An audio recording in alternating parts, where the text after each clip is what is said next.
Tinkle bells are a big item with the trade. The Indians loved to have them because they liked that jingly sound. They would sew them under their leggings and under their gowns so that when they danced, they'd get that jingle sound. This particular tinkle bell was found near Painted Post. Here's another one that was found in Big Flats. At the Painted Post site, all of these items and some others that we'll show you in a minute all came from where there had been a cabin burned. And the bottom log was all charred, bottom charcoal log, clearly showed the outline of the cabin. In and around close to those charred logs were all these items. This would have been a belt buckle. This would have been a strike a light. These were pottery fragments. The Indians, by the way, burned that cabin down. It was a trading post near Painted Post. And when the trader was away getting new supplies, the Indians broke into it, burned it down, stole most of the items in it.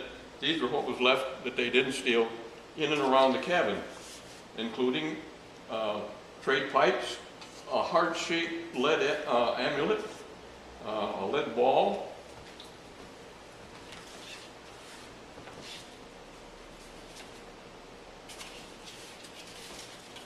at that same site. This is an interesting card full of buttons, obviously buttons.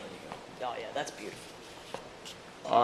Were in great demand. Now these buttons were, they came from London. This one was plated, double gilt, crown gilt, eagle vest, cast pewter, all different types and styles of buttons. These are lead bullets, various sizes. These are flints for flint rifles and flint pistols. All of these are trade items that were found in and around that trading post.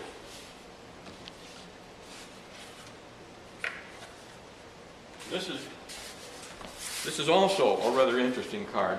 Believe it or not, that was once a steel mirror. Highly polished steel. Of course, it rusted terribly, and you wouldn't even recognize it as a mirror now, but it's known that flat pieces of steel, that shape and that size, were often sold and used, traded, great demand by the Indians.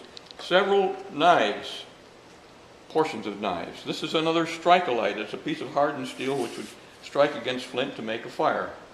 Chain links, nails, more an ox shoe. Some items we don't know what they were. These were all trade goods.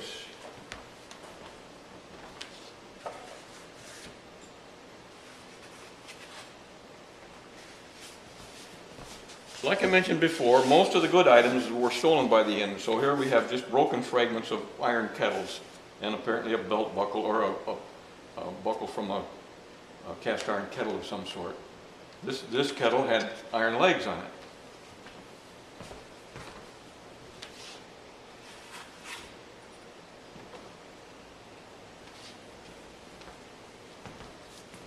Two more items of the trade period.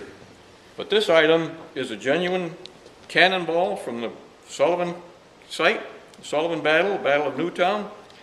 Sullivan was known to have had 3 cannon which were documented as 3-pounders. This cannonball, as it is today, weighs 2 3/4 pounds. I've calculated how much bigger it would have to be to gain that extra 1/4 pound, and it's only got to be about a 32nd of an inch bigger, and it's going to gain that extra weight, and easily that much is rusted off.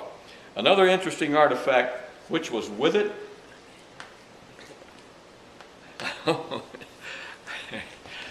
was this piece of lead. Two different people have seen this lead and said, what you've got there to start with, the original, is just like a chunk of slab lead comes out of a mine. It's galena, which is the name for raw lead ore. And it looks as though whoever had it hit this several times with an axe. But the axe would only go this deep. And obviously he didn't hit where he wanted. He kept trying until he got a hit right down the middle, exactly where he wanted it.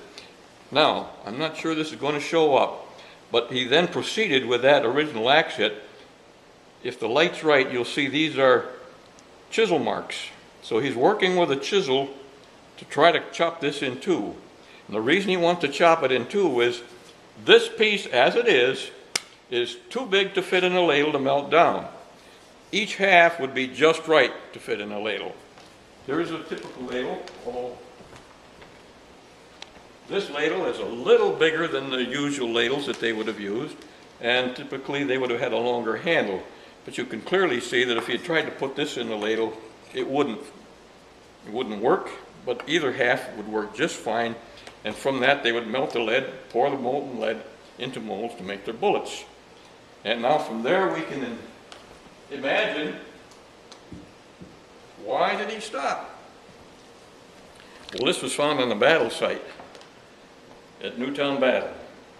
So we can imagine that he was busy, whoever was doing this was busy melting up more lead to make more bullets, and the battle went the wrong way, and it was time to run, and when you run, you want to get the lead out.